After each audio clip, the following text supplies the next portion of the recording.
প্রিয় দর্শক, আপনারা ইতিমধ্যে জানতে পেরেছেন বাংলাদেশ এবং ভারতের মধ্যে রেল ট্রানজিট সমঝোতা চুক্তি স্বাক্ষরিত হয়েছে, যার ফলে বাংলাদেশের সার্বভৌমত্ব এখন হুমকির মুখে পড়তে যাচ্ছে। বাংলাদেশের অন্যতম সংবাদ মাধ্যম আরটিভি একটা খবর প্রচার করেছিল। তাতে লেখা ছিল, বাংলাদেশের সাথে ভারতের রেল ট্রানজিট সমঝোতা চুক্তি বাতিল চেয়ে সরকারের সংশ্লিষ্টদের কাছে আইনি নোটিশ পাঠানো হয়েছে। আসুন প্রিয় দর্শক, আমরা আজকের এই বিস্তারিত সম্পর্কে জেনে নিই। আশা করি আপনারা সবাই আমাদের সাথেই থাকবেন।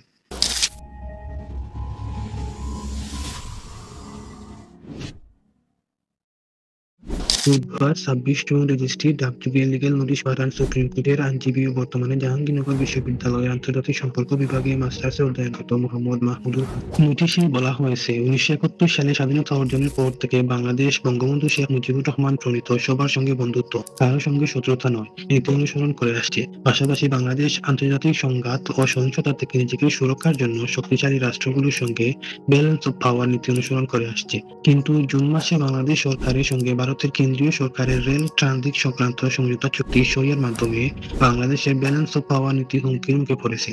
ফলশ্রুতিতে ভারতের অভ্যন্তরীণ সংঘাতে বাংলাদেশের সার্বভৌমত্ব ক্ষুণ্ণ হওয়ার পাশাপাশি ভবিষ্যতে চীনের সঙ্গে বাংলাদেশের সামরিক সংঘাতের ঝুঁকি দেখা দিয়েছে।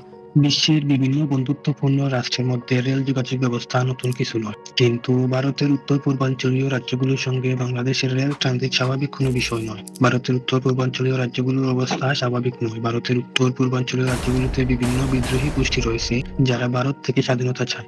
এছাড়া ভারতের অরুণাচল প্রদেশ নিয়ে চীনের সঙ্গে ব্যাপক বিবাদ রয়েছে। অরুণাচল প্রদেশ নিয়ে ভারত ও চীনের নিয়মিত সংঘাত লেগেই থাকে এবং এর আগে ভারত ও চীন যুদ্ধ হয়েছে।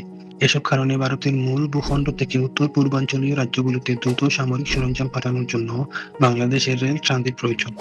এছাড়া বর্তমানে ভারতের শিলিগুড়ি দিয়ে ভারতের মূল ভূখণ্ড থেকে উত্তর পূর্বাঞ্চলীয় রাজ্যগুলোতে সড়ক ও রেল যোগাযোগ আছে, যা শিলিগুড়ি করিডোর, যা চিকেন নেক বলে পরিচিত।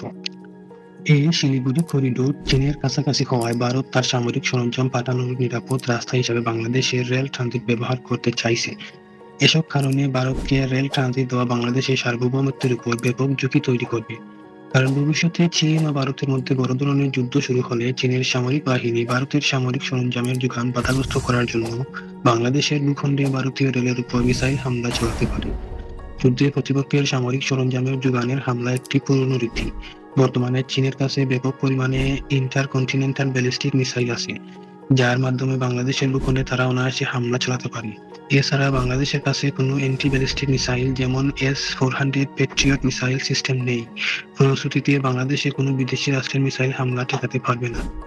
নোটিশে আরো বলা হয়, ভারতের শিলিগুড়ি করিডোর দিয়ে ভারতের মূল ভূখণ্ডের সঙ্গে ভারতের উত্তর পূর্বাঞ্চলীয় 7টি রাজ্যের রেলপথ ও সড়ক যোগাযোগ ব্যবস্থা রয়েছে। এই রুট দিয়ে ভারতের অসংখ্য দ্রুতগামী যাত্রীবাহী ও পণ্যবাহী রেল চলাচল করে থাকে। সুতরাং বাণিজ্যিক মালামাল প্রেরণের জন্য বাংলাদেশের রেল ট্রানজিট ভারতের কোনো প্রয়োজন নেই। মূলত সামরিক সরঞ্জাম প্রেরণের জন্য বাংলাদেশের রেল ট্রানজিট ভারতের প্রয়োজন। ভারতের শিলিগুড়ি করিডোর খুব কাছেই চীন ও ভুটান সীমান্ত অবস্থিত। সেখানে ডুকলাম নামক অঞ্চলে চীন সামরিক ঘাঁটি সহ বিভিন্ন স্থাপনা নির্মাণ করছে। এই কারণে ডুকলাম নিয়ে ২০১৭ সালে ভারতের সঙ্গে চীনের সংঘাত শুরু হয়। এসব কারণে ভারতের আশঙ্কা, ভবিষ্যৎ ভারত ও চীন বড় ধরনের যুদ্ধ জড়ালে চীনের সামরিক বাহিনী ভারতের এই শিলিগুড়ি করিডোর আক্রমণ করতে পারে এবং এ করিডোর বন্ধ করে দিতে পারে। ফলে ভারত তার উত্তর পূর্বাঞ্চলীয় রাজ্যগুলিতে সামরিক সরঞ্জাম যথাযথভাবে পাঠাতে পারবে না। এসব দিক বিবেচনা করে ভারত সম্পূর্ণ সামরিক কারণে বাংলাদেশের রেল ট্রানজিট ব্যবহার করতে যাচ্ছে, যাতে ভারতের উত্তর পূর্বাঞ্চলীয় রাজ্যগুলোর বিদ্রোহ দমনে এবং অরুণাচল প্রদেশ চীনের সঙ্গে সংঘাত মোকাবিলায় সহজেই সামরিক সরঞ্জাম পাঠানো যায়। তাই ভারতের উত্তর পূর্বাঞ্চলীয় রাজ্যগুলোর সঙ্গে সংযোগকারী বাংলাদেশের এর রেল ট্রানজিট সমঝোতা চুক্তির উদ্দেশ্য সম্পূর্ণ সামরিক। এই চুক্তি বাস্তবায়ন হলে ভবিষ্যতে ভারত ও চীন যুদ্ধ জড়ালে চীনের সামরিক বাহিনী ভারতের সামরিক সরঞ্জামের যোগান বাধাগ্রস্ত করার জন্য বাংলাদেশের ভূখণ্ডে হামলা চালাতে পারে। এর ফলে ভবিষ্যতে চীন ও ভারত যুদ্ধে বাংলাদেশের সার্বভৌমত্ব লঙ্ঘন হবে এবং অগণিত নাগরিকদের জীবন দিতে হবে। এছাড়াও এই নোটিশের মাধ্যমে রেল মন্ত্রণালয়, স্বরাষ্ট্র মন্ত্রণালয়, পররাষ্ট্র মন্ত্রণালয় ও আইন মন্ত্রণালয়ের সচিবকে বিবাদী করা হয়েছে। নোটিশে 7 দিনের মধ্যে বাংলাদেশের সার্বভৌমত্বের জন্য হুমকিস্বরূপ এবং ভবিষ্যতে চীনের সঙ্গে সামরিক সংঘাত সৃষ্টিকারী এ রেল ট্রানজিট সমঝোতা চুক্তি বাতিলের অনুরোধ জানানো হয়েছে।